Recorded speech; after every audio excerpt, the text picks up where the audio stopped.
আসসালামু আলাইকুম রহমতুল্লাহ। আমাদের উদ্বেগের বিষয় হলো যে এখন পর্যন্ত গ্যাসের দাম এখনও কমে নেই বাংলাদেশে। আমরা সাধারণ মানুষ যারা, আমি নিজের কথাই বলি, আমার দিয়ে আমি আলহামদুলিল্লাহ ছোটোখাটো একটা ব্যবসা প্রতিষ্ঠান চালাই। আমাদের ব্যবসার পরিস্থিতিও খুবই খারাপ, সব জিনিসপাতির দাম বেশি। মানুষ ভাবে যে ঈদ ঈদ ঈদ ঈদ আসলে খালি আমরাই বাড়াই। ভাই, সিন্ডিকেট একবার গোড়া থেকে আমরা সব কিছু দাম বাড়াই না। আমরা বিষয় হলো সেটা না, বিষয় হলো গ্যাসের বিষয়।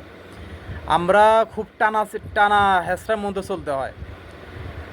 গ্যাসের যে এখনও 1600, 1700, 1800 টাকা গ্যাসের দাম এখনও, কেন গ্যাসের দাম কমেন না?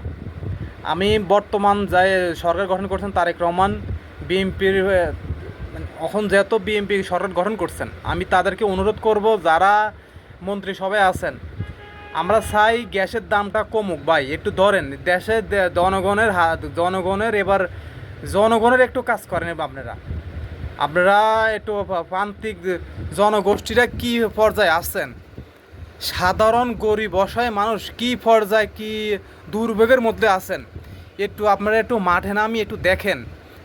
একটা হইলো মানুষ যখন 8,000, 10,000, 12,000 টাকা মাসিক ইনকাম করে, আমরা 18-2,000 টাকা যদি গ্যাসে তার চলে যায়, তার সারা মাসের সাংসারিক খরচ কীভাবে সে মেটাবে?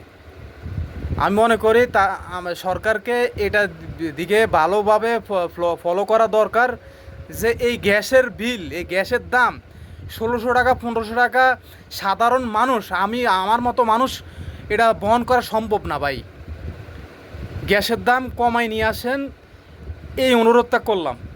আসসালামু আলাইকুম রহমতুল্লাহ।